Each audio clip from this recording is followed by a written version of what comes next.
Hello. Hi, how are you? How are you? I'm good. Good, good. I'm Caitlin, by the way. It's nice to meet you. Nice to meet you. I'm Callie. I'm so excited to do this with you. You guys are great. Yeah, we're really excited for this. So Oh, thank you. good. Thank Of you for, course. yeah. All right. So I think to start off, hoping to talk a little bit about your new single, Crash Into Me. So I was wondering, to start off, like, what was your inspiration for writing that song? So Crash Into Me is really about, I think, a false reality or a hope that everything will go perfectly. The perfect escapism song I think we all need right now, where you can close your eyes and just imagine yourself at a festival. So that was the goal with this song. Madison, the singer on it, is a close friend now, and we collaborated through Zoom virtually. We've never met in person. She's in Australia. It's kind of crazy, a COVID journey together. But she came up with this idea. She sent me it acoustically, her vocals, and they really spoke to me at the time. And we spoke about it and the meaning behind it. And right away, I just could tell the emotion was coming through her voice. And it's kind of about a breakup and then hoping for something more and almost like you won't let go of this attachment to the overall feeling of joy and the good memories of somebody.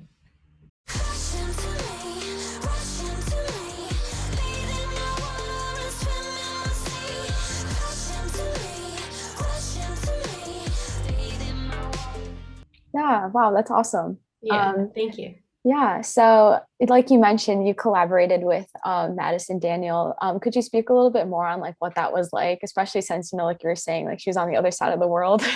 It was crazy. The time zone was definitely, we had to get used to that and adjusted. I literally had Australia in my clock, like iPhone setting to know exactly what time it was, where she was. But yeah, so we started working together. I got the vocal stems from her, which means I just got all different separate vocal parts to add to my production. And I started working on it, and we just kept talking throughout the process, FaceTiming, mostly just catching up and getting to know each other, and almost like you would in a session, a real life session, we tried to make it feel as organic as possible. So we just got to know each other, and the song came together pretty fast because I was so into how her voice was sounding and the emotion pouring through it. So all I had to do was really go on the piano, lay down some chords, and everything like flew by with it. And I was so happy with the final result, and so was she. So it was just cool to share that journey with her. Yeah. And what was the writing process like for Crash Into Me? Was it something you had worked on before you started working with Madison, or did you kind of work on it together? Were working from different places at the time. She had a few demos, and one of them was called Drown, and it had Crash Into Me in it. She wrote it, and I immediately was drawn to it. I loved it, and I just said to her, "We can definitely use this." I took some elements and I arranged it in a way that I thought would be correct for the instruments and just the song in general. And I think it just was so organic with her, which I love because you never know how well you will work with a person till you do. So it just was so easy. So I love the process, really. Yeah, and then do you have like a favorite song of Madison's that maybe influenced Crash Into Me? I know you mentioned like that was a line from a song she already had, but what kind of drew you to her style? What drew me to her style is she has a song "Pity Party" that was out maybe 2019, if I'm not wrong. And when I heard of her, it was through just our teams kind of connecting us, and she had a bunch of ideas to send to producers and just collaborate with artists as she works on her solo project. And she was just so cool about it. Work on whatever you want to work on and all that stuff. So I love that about her. And I listened back to her songs, and I heard "Pity Party," and I thought, my gosh, she just has a way of saying pretty basic lines that will just get the point across of, if you're breaking up with someone or if you're going through a sad time, and even if she just says "I'm sad," it will still pull you in, like trigger you and trigger emotion, which is so hard for a lot of singers to do. So her lyrics are so advanced, but I think even if she was singing the ABCs, I would be into her. So it just works. Yeah, yeah. And while you guys were working together, did she offer you any advice that like, has, helped you create the song or like something you'll take with you as you continue on in your career?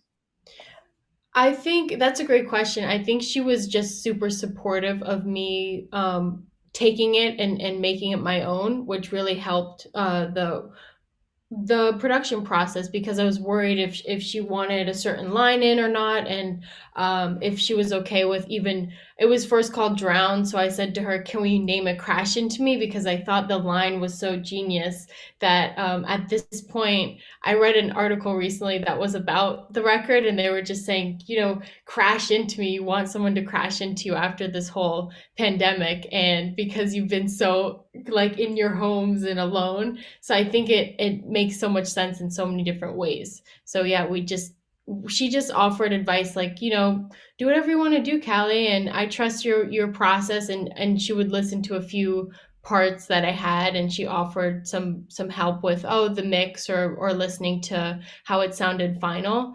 And the process was super easy because we both had the same opinions. Yeah, yeah, awesome. And so the single's been out since March. So I'm wondering if like you have like what the reaction's been to the song so far. Like, do you have a favorite reaction or something surprising that's come out of the song yet? The reaction has been great. It's really been a journey because it's my first real original that's portraying this new sound of mine that I like to call indie club, which is basically collaborating with a lot of vocalists and working on the lyrics and telling a story through my instrumentals rather than them just be production. So and keeping the New York club sound and energy. So it's kind of that's why it's called indie club. But yeah, I think the reaction just has been amazing, and even friends of mine. I used to produce. I've kind of been on this journey of finding my sound for the past few years because I started off as a DJ. So I didn't really know exactly which lane I should go in because there's so many genres and so many different ways of production, and I'm self-taught as well. So I just kind of was going along trial and error. Oh, okay, this is not the best. We'll scrap this idea. So yeah, my friends have been super supportive with it, and are actually listening to it now in ways that's really cool, where they're just bumping it by themselves or just like sending me videos of them playing it, and it's really fun to see that because you can tell it's just genuine, and it's like they just like this song and it doesn't even have to be mine. So the fact that it's my song as well is really cool. Yeah, yeah, for sure. So kind of switching gears here. Obviously, like we find ourselves in a pandemic, and Yes.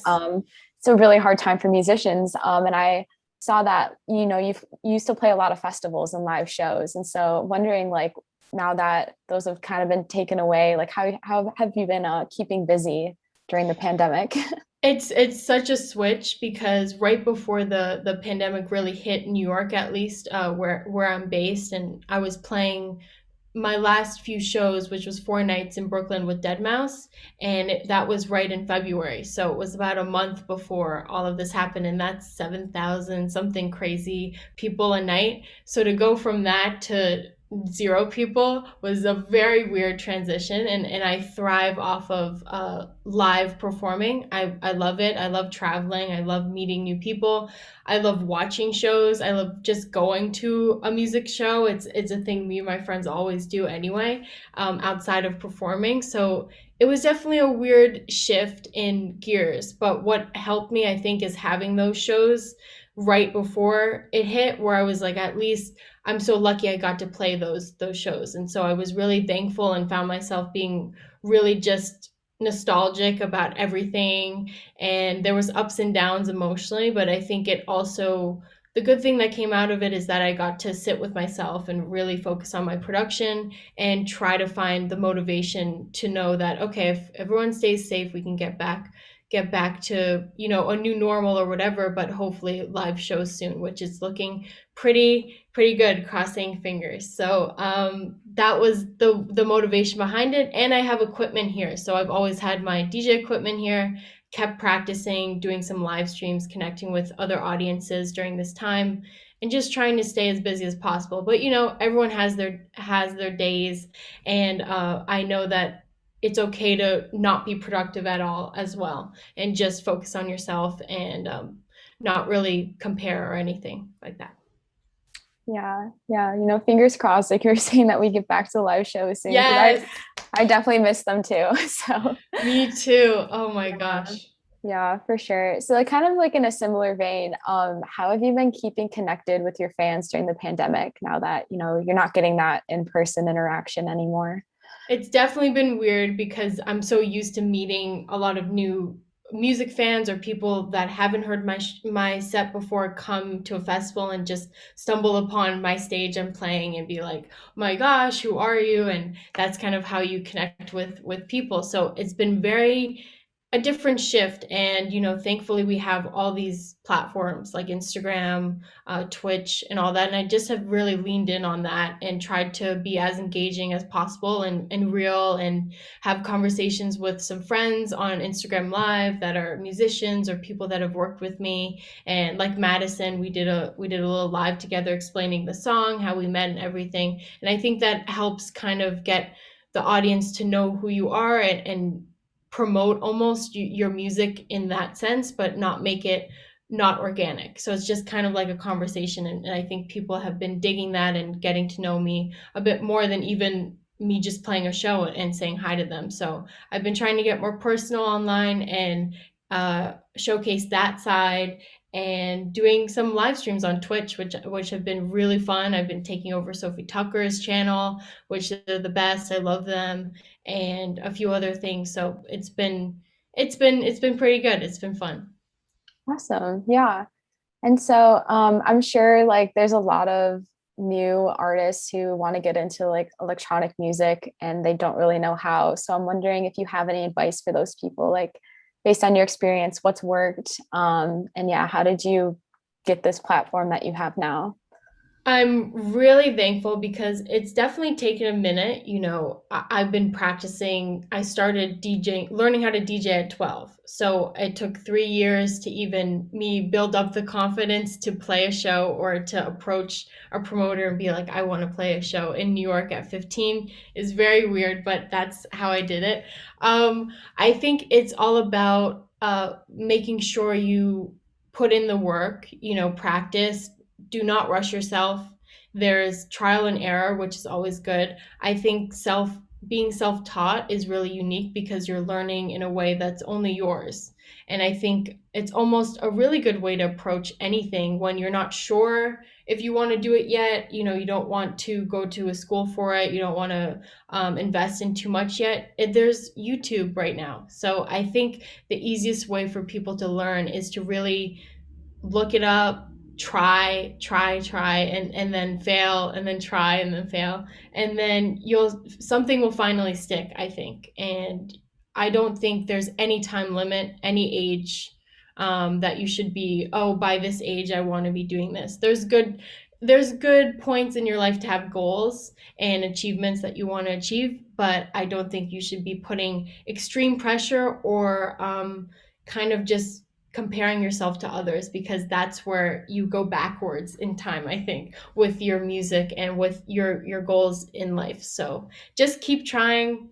There's ways to approach it as well. Cold emails work, as I think, really well to producers, to other artists, to trying to get into some sort of group chat with like other musicians, like Twitter, and all those things have so many resources that you can just lean in on and introduce yourself. I think just don't be shy and don't expect someone to knock on your door and just offer you everything. You have to try it out yourself and get out there. So Yeah, yeah, for sure. And so I know, like we talked about earlier, that you used to play a lot of shows and festivals before COVID. I'm wondering if, one just like really sticks out to you. I know it's been a while, but yeah, have you had I'm like a like famous, shows. Oh, let me yeah. see. Yeah, is there one that like has been your favorite so far? I definitely would have. So festival wise, I played Tomorrowland, and that's just a really insane. I couldn't even put into words right now how crazy it is. So that's just a whole experience in itself. Even getting to attend Tomorrowland is so exciting. So I always wanted to go to it, and then the fact that I got the opportunity to play it was so exciting. So I love that so much. And show wise, Dead Mouse right before the pandemic hit was just amazing because I got to bring my family, got to bring my friends, and it was kind of the perfect last shows before you know, even though we didn't know it, before I couldn't play a show for a while. So Yeah. Wow, yeah, that's awesome. thank So you. yeah, so what's next for you? I know, you just released a new single and things are still a little up in the air as far as live shows go, but do you have any Yes, plans coming up? I have plans to release a few more singles this year. Possibly the next single is very soon, aka maybe next month, but you didn't hear it right now. But yeah, so that's coming very soon, which I'm excited about. And all those songs will be coming out that I've been working on for the past 2 years, maybe in total, that I've really put in so much energy in, and I'm really, really excited with how they're sounding. And I just want to put them out there and get them out into the world. So that's coming out for sure, and then kind of combining everything into an EP later this year, and hopefully some shows. You know, if it's right and it's safe and we can do it, then that's all up in the air right now. But hopefully that happens. Yeah, great. Well, that's really exciting. Thank you. Yeah, so that's all the questions I had, but thank you so much for taking the Thank you time to so much for chat. having me. Yeah, and best of luck with everything. I'm excited to hear the new single that's coming Oh, thank out. you so Yeah. much. I'm Yeah. excited for you to hear it. Yeah. So yeah, we'll be rooting for you and we're excited to see what, you end up doing as things start to open up. Yes, I'm excited too. You'll be invited to the next show. Don't Amazing. worry. Awesome. Well, thank you so much. Have a good rest of your day. Thank you. You too. Bye. Bye.